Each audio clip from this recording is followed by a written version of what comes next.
큰 은혜 받으시기 바랍니다.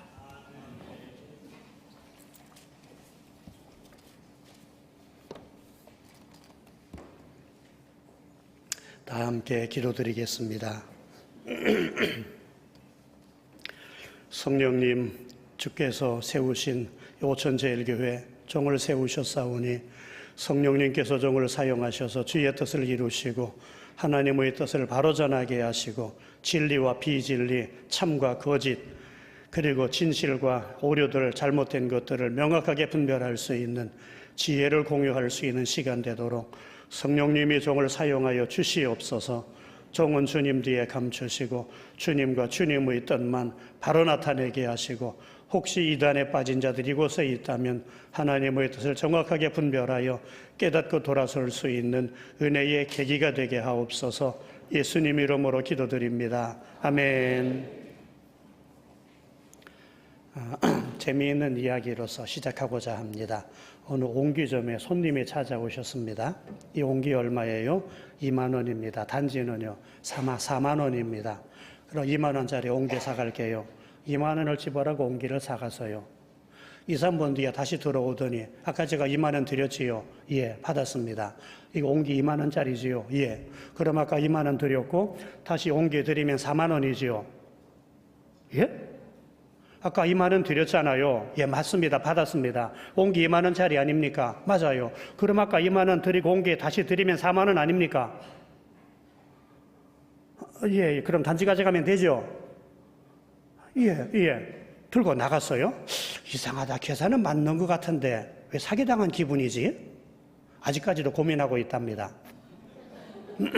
이것이 사실은 신천지라는 사이비 종교 집단에 교회가 엄청난 피해를 입고 있으면서도 왜 피해를 입는지 파악하지 못하고 속수무책으로 당하는 한국교회 현실이기도 하고, 반면에 신천지 들어가가지고 이상하다, 말씀은 맞는 것 같은데 왜 강사들이나 전도사들이나 신천지 간부들은 온유하고 겸손한 예수님을 닮지 않고 오만방자하고 교만의 하늘을 찌르는 왜 사탄을 닮아가는가?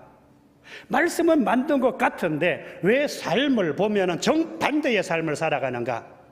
이것 때문에 고민하는 신천지인들의 고민이기도 한 겁니다. 이 문제를 오늘 오전 예배와 오후 예배 통해서 정확하게 분별하시고, 여기에 신천지 들어가가지고 여기 추수꾼으로 침투한 사람 있죠? 손 들어 보실래요? 괜찮아요. 손 들어 봐요. 안 쫓아낼게. 녹음하지 마세요. 그거 가지고 신천지는 제 세미나 녹음해가지고 녹취해서 반드시 본부로 보고를 합니다. 두 가지 목적이 있습니다. 첫째는 고속거리 찾기 위해서, 두 번째는 신천지 교리 틀린 거 수정하려고. 이만희가 하나님 계시 받았다거든요. 왜 나를 자꾸 하나님 만들려고 그래? 이해가 되십니까? 자, 그러면 이 시대에 수많은 사이비 종교들이 그 교주를 보혜사라고 주장을 많이 합니다. 신천지 교주 이만희 보혜사라고 합니다.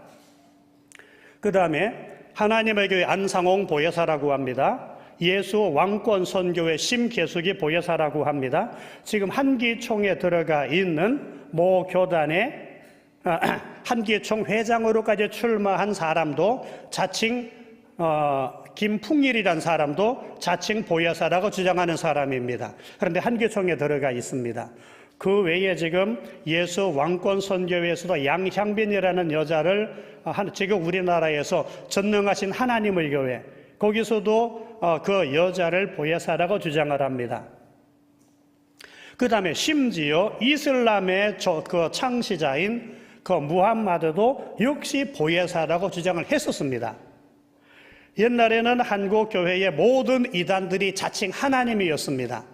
그런데 다음부터는 자칭 하나님은 전부 다 내려놓고 그 다음 선택한 것이, 두 번째로 선택한 것이 재림 예수입니다.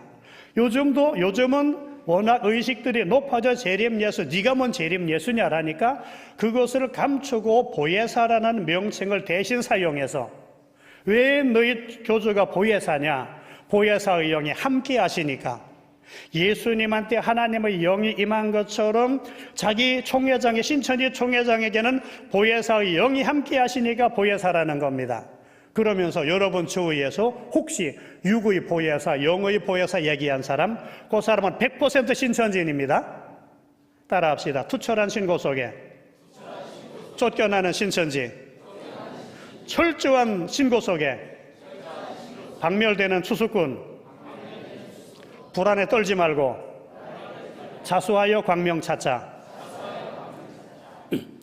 자, 그러면 인간이 보혜사가 될 수 있느냐 없느냐를 정확하게 한번 보도록 하겠습니다. 자, PPT 1면 좀 띄워주세요. 예. 함께 읽어봅니다. 대책 세미나. 내가 아버지께 구하겠으니 그가, 계속 읽습니다. 다른 보혜사를 너희에게 주사 영원토록 너희와 함께 있게 하리니 그는 진리의 영이라. 세상은 능히 그를 받지 못하나니 이는 그를 보지도 못하고 알지도 못함이라. 그러나 너희는 그를 아나니 그는 너희와 함께 거하시며 또 너희 속에 계시겠습니다. 여기에 인간이 절대 보혜사가 될 수 없다는 것이 정확하게 드러납니다. 자, 다음 페이지 보여주세요. 자, 신천지는 무엇인가? 다 같이 읽어보겠습니다. 시작. 신천지는 예수님을 간판으로 걸고 성경을 도구 삼아 목적에 따른 성경 사깁기와 비유풀이 공식으로 성경 보는 관점을 획일화시켜 이만희를 숭배하는 사이비 종교 집단이다. 이걸로 제가 수백 차례 세미나를 했음에도 불구하고 세미나 내용 가지고는 신천지 교주 이만희가 고소를 못합니다. 자, 하나하나 파악해 보겠습니다. 16절을 다음 페이지 3페이지 넘겨주세요. 자, 여기 보시면 내가 아버지께 구하겠으니 그가 또 다른 보혜사를 너희에게 주사라고 하셨습니다. 장소가 어디냐? 예수님과 제자들이 최후의 만찬석상에서 나누었던 대화 가운데 나오는 내용입니다. 곧 요한복음 13, 14, 15, 16장 4개 장은 예수님과 제자들 간의 대화입니다. 따라서 내가 아버지께 구하겠으니 그가 또 다른 보혜사를 누구에게? 너희에게. 그럼 대상이 누구예요? 예수님의 제자들이죠. 그럼 적어도 보혜사가, 이 시대에 내가 보혜사다 주장하려면 누구를 만났어야 됩니까? 예수님의 제자들을 만났어야 되죠. 맞습니까? 틀립니까? 내가 아버지께 구하겠으니 그가 또 다른 보혜사를 너희에게 주사라고 하셨잖아요. 너희가 누구예요? 대화 나누고 있는 제자들 아닙니까? 자, 그러면 여기서 만약에 이만희 씨가 만약에 진짜 보혜사라면 예수님이 제자들에게 뭐 하신 거예요? 예수님이 사기꾼 되는 것 아닙니까? 예수님이 제자들에게 보혜사를 안 보내셨으면은, 이만희 씨를 보혜사로 보냈다면은 예수님이 제자들에게 사기치신 거고, 성경대로라면 누가 사기치고 있는 겁니까? 이만희가 사기치고 있는 거지요. 둘 중에 하나입니다. 예수님이 사기치시는 겁니까? 이만희가 사기치는 겁니까? 당연하죠. 두 번째, 그는 영원토록 너희와 함께 있게 하리니라고 하셨습니다. 그러면 죽을 수밖에 없는 인간은 과연 보혜사 자격이 될까요? 불가능합니다. 신천지 강사들에게도 물어봤습니다. 너희 총회장이 죽냐 안 죽냐? 안 죽습니다. 그래요. 그럼 히브리서 9장 27절을 보자. 한 번 죽는 것은 사람에게 정하신 것이요 그 후에 심판이 있으리니, 그러면 사람은 누구나 죽는다. 이만희도 사람이다. 이만희 씨도 그러면 죽는다. 이것은 정확하게 논리적으로 모순이 없습니다. 이만희는 사람이다. 사람은 누구나 죽는다. 그런데 이만희는 안 죽는다. 말이 됩니까? 안 됩니까? 안 되잖아요. 신천지인들은 여기 이쯤 되면 이제 벌써 뭘 말하고자 하는가 눈치를 채고 역공을 합니다. 신천지인들은 진리를 추구하는 사람들이 아니라 성경을 도구 삼아서 인간 이만희를 숭배하기 위한 논리를 세우는 사람들에 불과해요. 그럼 너희 총회장 죽냐 안 죽냐? 안 죽습니다. 히브리서 9장 27절에 의하면 죽어야 돼, 안 죽어야 돼? 그러면은 신천지들은 항상 무슨 구절을 던집니까? 요한복음 11장 25, 26절을 던져요. 나를 믿는 자는 죽어도 살겠고 무릇 살아서 나를 믿는 자는 영원히 죽지 아니하리니. 목사님 영생도 안 믿습니까? 아니 이만희 씨가 죽느냐 안 죽느냐의 질문을 했는데 내가 왜 영생을 믿느냐 안 믿느냐로 질문을 던질까요? 요게 신천지는 진리를 탐구하는 것이 아니라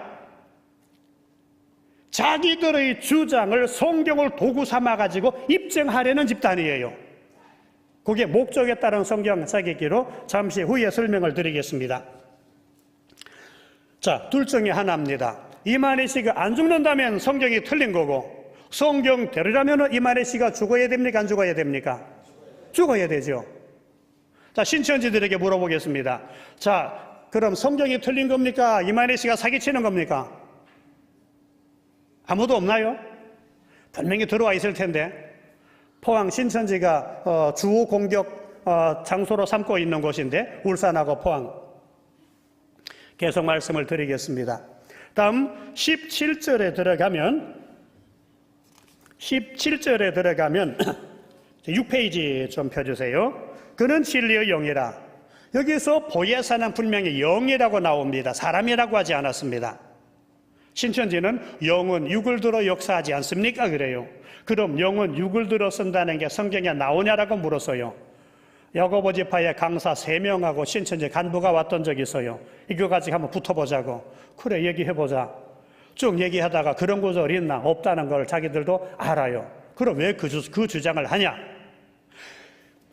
자기들의 교주 이만희 씨에게 성령님이 임해가지고 보혜사가 됐다고 주장하기 위해서, 그래서 영은 육을 들어 역사한다라는 구절을 이제 내세우는 겁니다.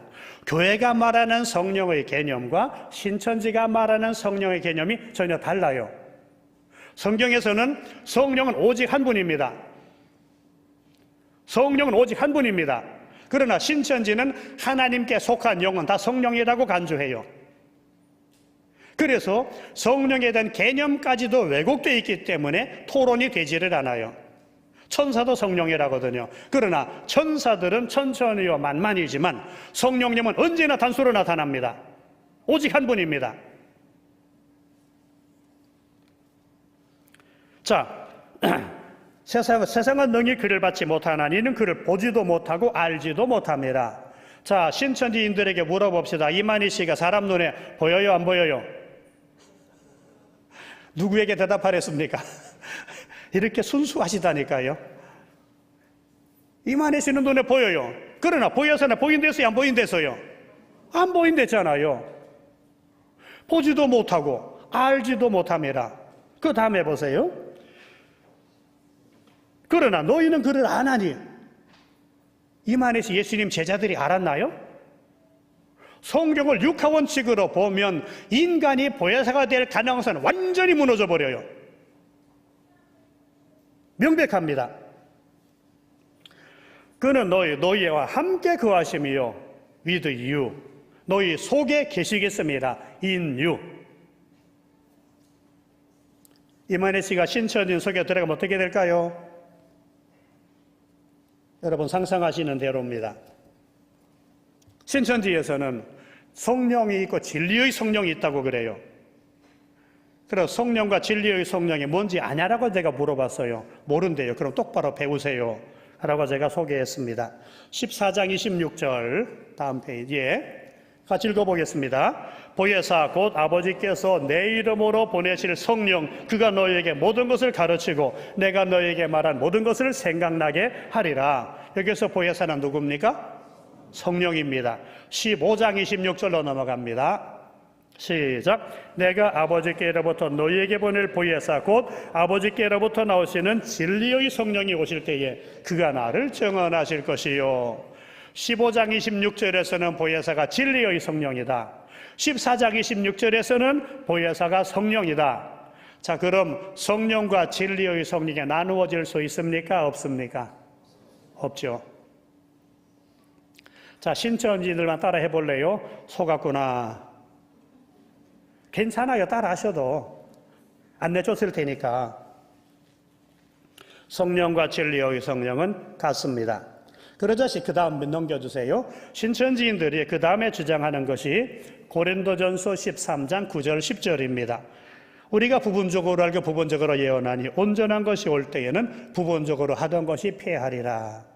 그럼 이 사도 바울이 진리의 성령을 받았다면 성경을 통달했을 텐데 성령을 받았기 때문에 통달하지 못한 거 아닙니까? 그래요. 그래서 제가 그 밑에 한번 읽어보겠습니다. 2장 10절 시작. 오직 하나님이 성령으로 이것을 우리에게 보이셨으니 성령은 모든 것 곧 하나님의 깊은 것이라도 통달하시느니라. 자, 진리의 성령이 통달합니까? 성령이 통달합니까? 예? 성령이 통달해요. 진리의 성령이 통달해요. 나오잖아요. 예, 똑같습니다. 진리의 성령이라고 성경에 표현하고 있지만 진리의 성령이라는 단어는 번역상에 믿습니다.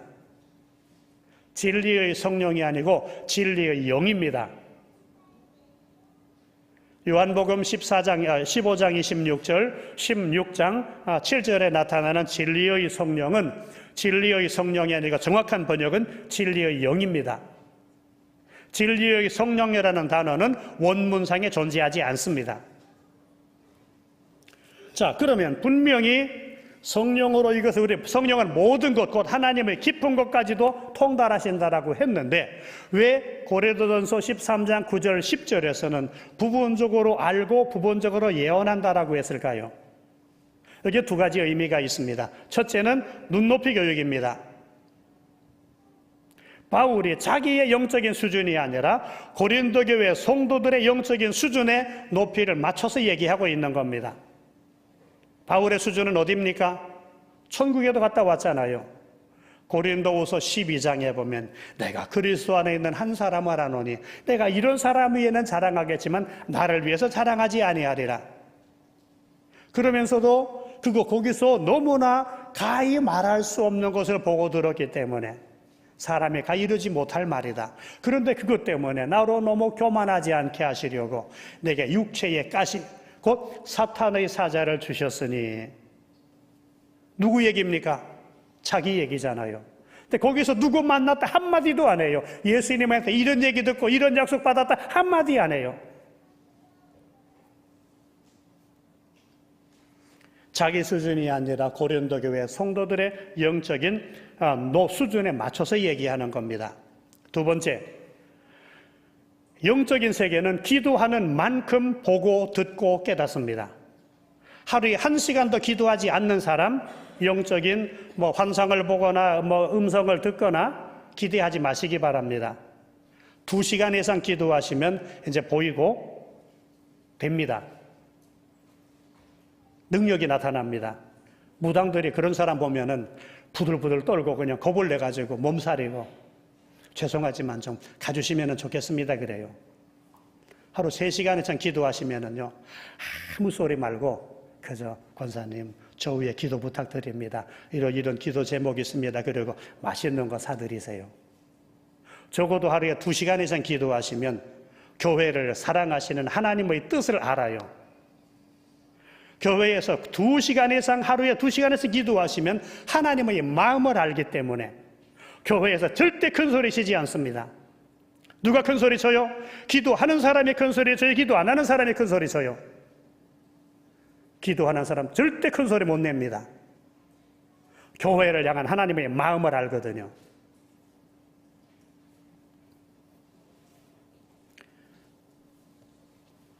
어느 목사님 그러세요. 우리 교단의 목사님입니다. 지금 한 8,000명쯤 모이는 교회 목사님인데 오후 예배까지 세미나 다 마치고 났더니 황 목사님 하루 한 5시간 부르짖어 기도했더니 마주 앉아 얘기하는 사람의 마음 속까지 훤히 더 들여다보입니다 그러시더라고요. 더 많은 그런 것들이 있습니다만은 생략하겠습니다. 신천지가 마지막으로 자기 총회장 이만희 씨를 보혜사라고 주장하는 근거가 요한 1서 2장 1절입니다. 같이 보겠습니다. 다 같이 시작. 나의 자녀들아 내가 이것을 너희에게 쓰면 너희로 죄를 범하지 않게 하려 함이라. 만일 누가 죄를 범하여도 아버지 앞에서 우리에게 대언자가 있으니 곧 의로우신 예수 그리스도시라. 여기에 대언자라는 단어가 보혜사와 똑같은 파라클레토스라는 단어입니다. 여기선 대언자로 번역이 됐어요. 신천지의 주장은 이렇습니다. 여기서 대언자는 하나님의 말씀을 대언하는 사람이다. 신천지 총회장도 하나님의 말씀을 대언하는 사람이다. 그러니까 이만희 씨가 하나님 말씀을 대언하는 사람이니까 하나님의 대언자고, 대언자나 보혜사라고 했으니까 하나님의 보혜사다. 이래도 아니라고 말할 수 있습니까? 그래요. 그건 말장난이다. 왜 말장난입니까? 자, 여기서는 한 분이 지정이 돼 있어요. 누굽니까? 예수 그리스도입니다. 인간이 아니에요.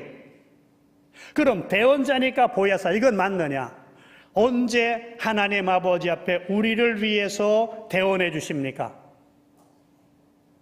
우리가 죄를 지을 때마다. 그럼 대언자의 역할입니까? 변호사의 역할입니까? 변호하시는 역할이죠. 그럼 대언자 대신에 변호사로 번역이 되면 완벽합니다. 만일 누가 죄를 범하여도 아버지 앞에 우리를 위하여 변호사가 계시니 곧 의로우신 예수 그리스도시라. 번역을 좀 깔끔하게 해내면은 이런 사이비 교주들이 이걸 못 써먹는데, 앞으로 혹시 여기 젊은이들 가운데에서 영어, 헬라어, 히브리어, 신학, 한글 저 4가지 언어에 능통하게 실력을 닦으시고 그리고 좋은 번역판 하나 내놓으세요. 그러면은 저도 그거 제일 먼저 쓸 때 주문할 테니까. 그럼 첫 번째 보혜사는 누구냐? 하나님 아버지 앞에서 우리를 변호해 주시는 예수님. 또 다른 보혜사는 누굽니까?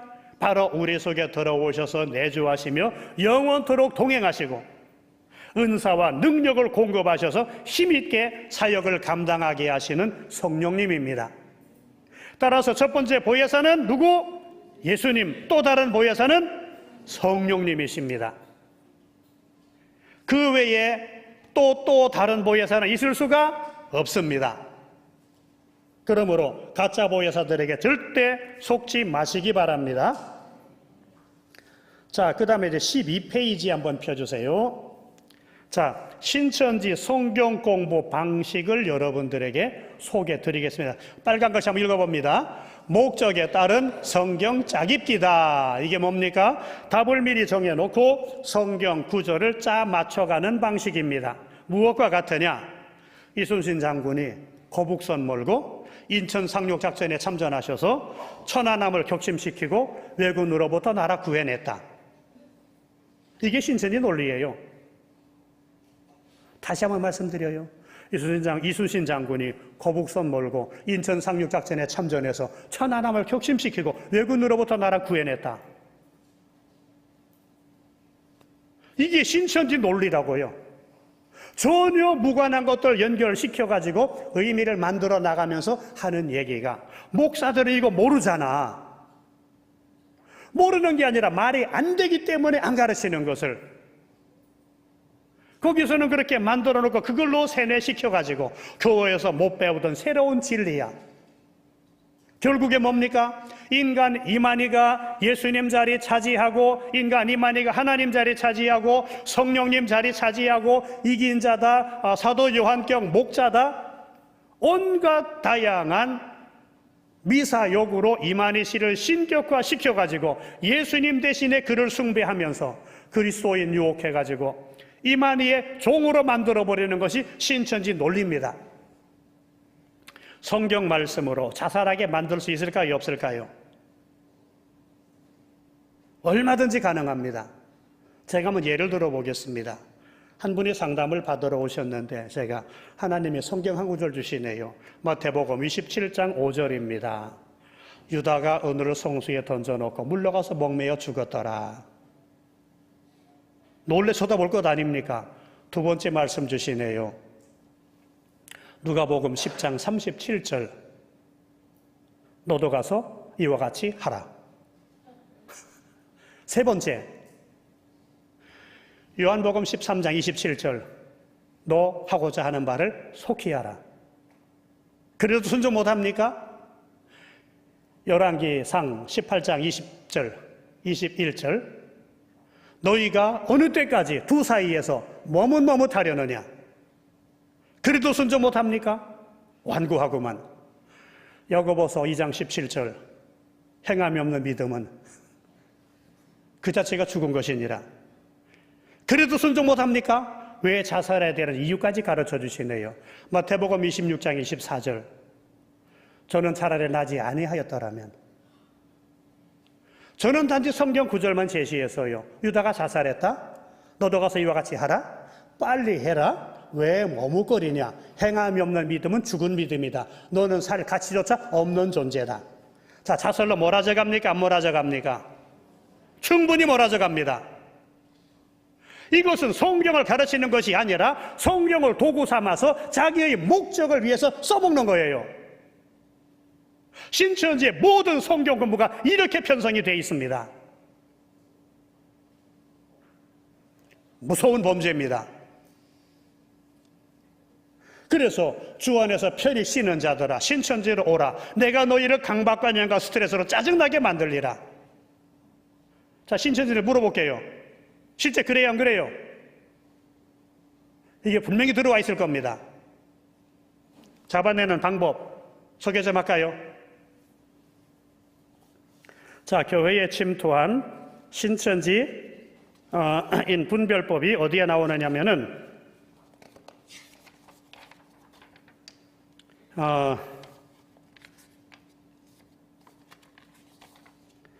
42페이지 한번 펴주세요. 42페이지. 요거 먼저 소개해드리고. 교회에 침투한 신천지인 식별법. 다 같이 읽어보겠습니다. A. 시작. 목사님의 설교 중에 종종 비웃는 표정을 짓는다. B. 목사가 설교할 때 딴지를 피우거나 문자 메시지를 보내거나 졸고 앉아있다. C. 교회 봉사는 많이 하지만 헌금은 거의 하지 않거나 명목상의 헌금만 한다. D. 자신의 연락처나 주소를 가르쳐주지 않으면서 교회 봉사는 열심히 하고 목사와는 거리를 두면서 성도들과는 가까이 지내고 개인 연락처들을 지속적으로 파악하고자 한다. 자, 투철한 신고 속에 쫓겨나는 신천지 기호. 자, 누구가 여기 해당되는구나. 여러분, 이제 그 메모해가 그 확인서 반드시 써드리시기 바랍니다. 부목사님이나 담임 목사님께. 다음에 과거에 어느 교회에서 특정 훈련을 잘 받았다고 하지만 훈련의 내용을 잘 모른다. F. 영성이 강한 교회에서는 기도를 많이 하는 것처럼 보이려고 성경을 읽다가도 목사가 나타나면 방언으로 기도하는 것처럼 열정을 보인다. H. 담임 목사에 대하여 은근히 성경도 모른다거나 사랑이 없다거나 재정적인 비리가 있다거나라며 은근히 소문을 퍼뜨린다. I. 대화 중에 무심결에 씨, 밭, 나무, 새, 기름, 등불, 배도, 멸망, 구원, 배멸구, 충진, 길예비 사자, 하나님의 한 말씀에 짝이 있다. 세례 요한이 지옥 같다. 성경은 역사, 교훈, 예언, 성취로 되어 이루어져 있다. 계시의 전달 과정, 말세의 목자, 분여부 등의 단어를 사용한다. 이 중에 3개 이상 사용한 사람은요 99% 신천지인입니다. 3개 이상 사용한 사람 몇 프로? 99% 신천지인입니다. 철저히 신고하시기 바랍니다. J. 작은 교회에서 충성스러운 성도를 모함해서 목사님과 그 성도의 사이를 이간질하거나 계속 상처를 입혀 교회를 떠나게 만든다. K. 성경 공부를 가르쳐 성도들을 바로 세우겠다고 한다. 만약 공부한 사람들이 예배 시간에 졸거나 딴전 피우는 일들이 일어나거나 교회 떠나가는 일들이 반복되면 그는 100% 신천지인이다. 자, 이 가운데 여러분이 지금 알고 있는 또 만난 성도들 가운데 해당되는 성도들이 있을 것입니다. 이걸 반드시 아무개가 언제 어디에서 이런 말들을 했습니다. 이런 행동을 했습니다. 이걸 반드시 확인서를 써가지고 목사님께 드리시기 바랍니다. 적어도 2장 이상 확보되면 그 사람 교회에서 법적으로 처리해도 전혀 문제되지 않습니다. 다음, 신천지가 빠진 가족식별법이 이제 가족들 잡아내는 방법입니다. 신천지 빠진 사람. A. 얼굴에 기쁨이 사라지고 목사님의 성경도 모르는 것 같다는 식의 말을 할 때, B. 거짓말을 자주 하고 휴대폰 통화 내역이나 문자 메시지를 절대로 공개하지 않을 때, C. 새벽에 나가서 밤늦게 들어오고 항상 긴장하고 강박관념에 사로잡혀 있을 때, D. 가족에게 성경 공부를 가르칠 선교사나 전도사를 소개할 때, E. 거짓말을 자주 하고 초기에는 월화목금 6개월 뒤부터는 매일 밤늦게 들어올 때, F. 자신의 행적에 대하여 정직하지 못하고 가족들의 질문에 오히려 역공으로 나올 때, 또 요즘 이상하게 자꾸 늦는다 그러면은 이제 오히려 역공을 해요. 엄마 이래 늦었어라고 항상 부드럽게 얘기하던 아들이나 딸이 갑자기 엄마 나도 성인인데 이러면은 너 혹시 너 이만희 숭배하는 거 아냐라고 물어보세요. 엄청나게 쇼크 받을 겁니다. F. 9. G. 신천지 책자가 발견될 때 천지창조, 예수 그리스도의 행전, 요한계시록의 실상, 계시와 주석, 주제별 요약 해설, 그리스도의 정신 교육, 하늘 누룩. 요즘은 책자들 때문에 신천지인들이 많이 이제 발각이 됐습니다. 다음부터 책자를 안 줘요. 신천지 거기 놓고 다녀요. 유인물을 나눠줬었어요. 유인물에 이제 조사하십시오 해가지고 많이 잡아내서요. 유인물 가져가지 마라. 그 다음부터 들어가느냐? 노트에 필기를 합니다. 이제는 필기 찾아가지고 조사하면 다 잡을 수 있습니다. 그래가지고 노트 때문에 또 많이 잡혔어요. 이제 노트도 집에 가져가지 마라. 센터에 그 사물함에 넣고 다녀라. H. 신천지 유인물이 발견될 때 성경 구절이 나열되고 그림이 포함됩니다. I. 개종상담이라는 용어 사이, 이것은 개종상담이라는 용어, 강제 개종이라는 용어를 쓰면서 거리에 피켓 들고서 시위하고 서명받는 건 100% 신천지입니다. 절대 해주지 마시기 바랍니다. 다음에 개역 성경만 보려고 할 때, K. 해설 성경이나 주석 종류를 배척할 때, L. 교회를 멸망당할 바벨론이라고 말할 때, M. 세례 요한의 지옥 같다, 배멸구, 바벨론 교회, 배도, 멸망, 구원, 기존 교회 등을 용어를 사용할 때, N. 성경 공부를 유인물이 아닌 노트에 적었을 때, 천지일보나 아름다운 신천지라는 신물을 갖고 들어왔을 때. 자, 이제 여기 있는 신천지들 큰일 났습니다. 어떻게 할래요? 자, 이번에는 시간이 이제 한 10분 정도 남았습니다. 자, 그러면 목적에 따른 성경 짜깁기의 실리 하나를 들어서 정확하게 신천지 오류를 한번 확인하도록 하겠습니다. 예수님의 말씀을 받아먹은 것처럼 신천지 총회장도 말씀을 받아먹은 사람이랍니다. 14페이지입니다. 예, 14페이지. 자, 에스겔 3장 1절 읽어봅니다. 또 그가 내게 이르시되 인자야 너는 발견한 것을 먹으라. 너는 이 두루마리를 먹고 가서 이스라엘 족속에게 말하라 하시기로. 자, 이 두루마리를 먹으라. 자, 분명히 누가 두루마리 받아 먹어라? 누구야 받아 먹어라? 인자야. 이 인자가 신에게 누구를 가리키는지 가봅시다 그래요. 요한복음 13장 31절에 그가 나간 후에 예수께서 이르시되 지금 인자가 영광을 받았고 하나님도 인자로 말미암아 영광을 받으셨도다. 그러므로 두루마리 받아본 인자가 누구다? 예수님이다 라고 끌어가면서 똑같이 신천지 총회장도 말씀을 받아먹은 사람입니다 라고 말해요. 여러분 반박할 수 있습니까? 이건 완전한 오류입니다. 착각입니다. 왜냐? 여기서 인자라고 하는 사람은 예수님을 가리키는 것이 아니라 에스겔을 가리키는 겁니다. 시기적으로도 다릅니다. 에스겔이 활동했던 시기는 BC 6세기입니다. BC 6세기예요. 에스겔이 활동했던 때는. 그러면 에스겔이 BC 6세기, BC 한 600년경부터 이제 사역을 했던 사람입니다. 예수님은 AD 30년경부터 활동을 하셨어요. 두 번째, 시기적으로 600년의 간격이 날 뿐만 아니라 또 장소가 달라요. 에스겔서는 지금의 이라크 바벨론 땅이에요.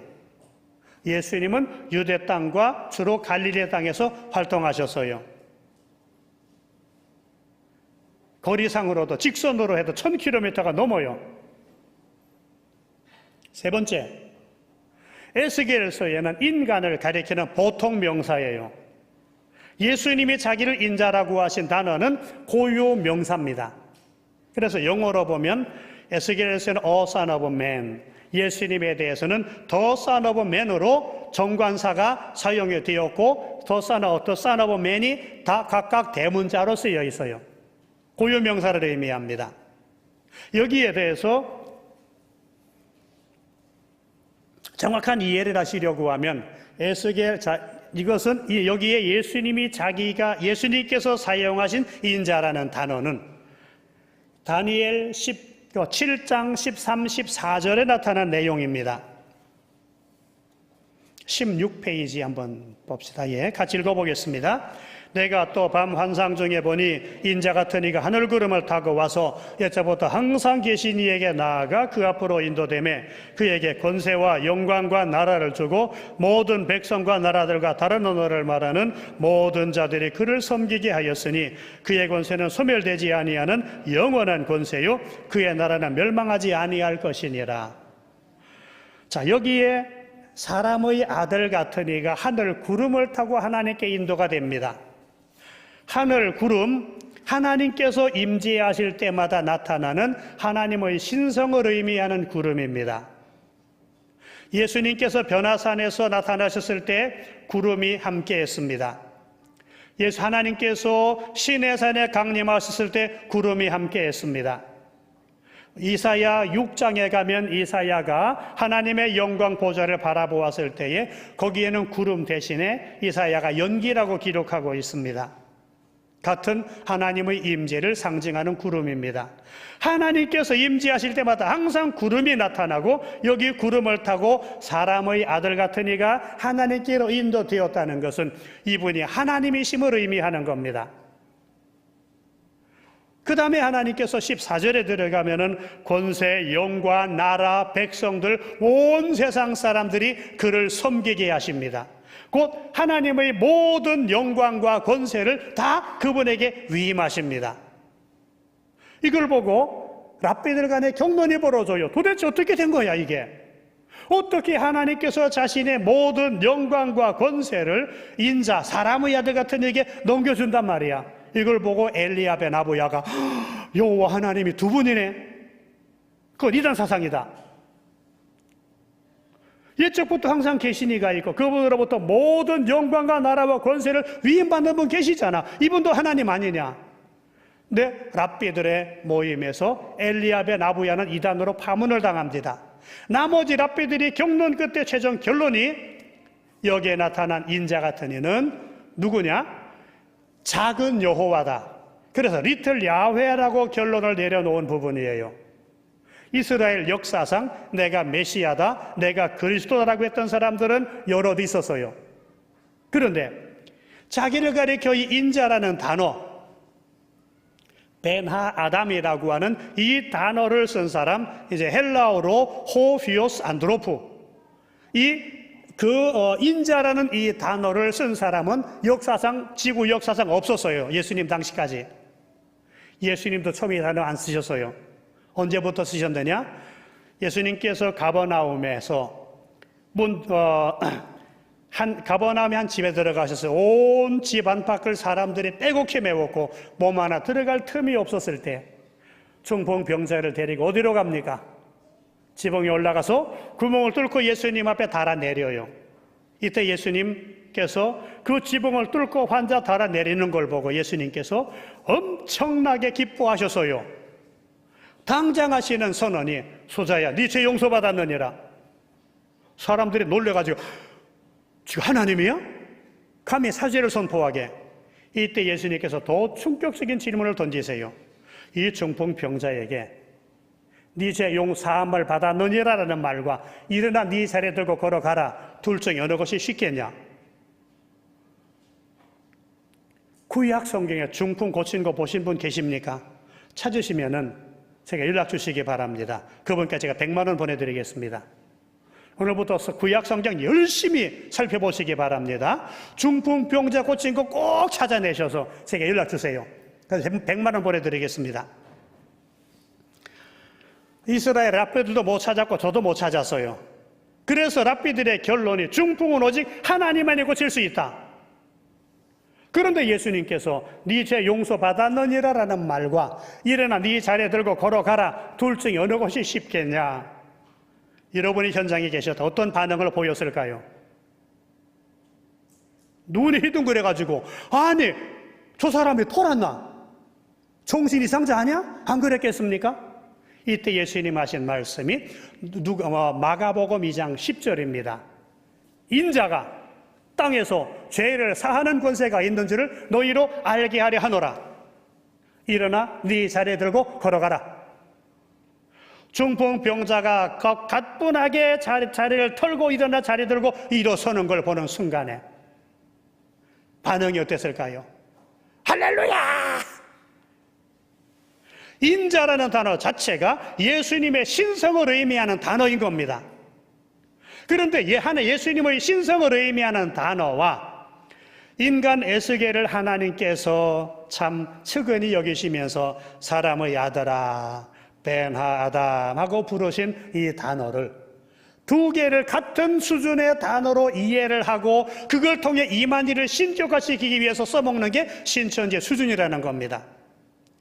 좀 더 내용적인 신랄한 그 분석 비판들은 오후 예배 시간에 좀 더 다루도록 하겠습니다. 지금은 시간이 너무 없어서 이제 정리를 하도록 하겠습니다. 자, 첫 번째 보혜사는 하늘에서 우리를 위하여 변호해 주시는 예수님입니다. 또 다른 보혜사는 우리 속에 들어와 내주하시면서 우리와 영원히 동행하시며 은사와 능력을 주셔서 힘있게 신앙생활하고 사역을 감당하게 하시는 성령님입니다. 이것 꼭 기억하시고 성령님과 일평생 동행하시는 성도들 되시기를 축복합니다. 기도드립니다. 사랑의 주님 은혜를 감사합니다.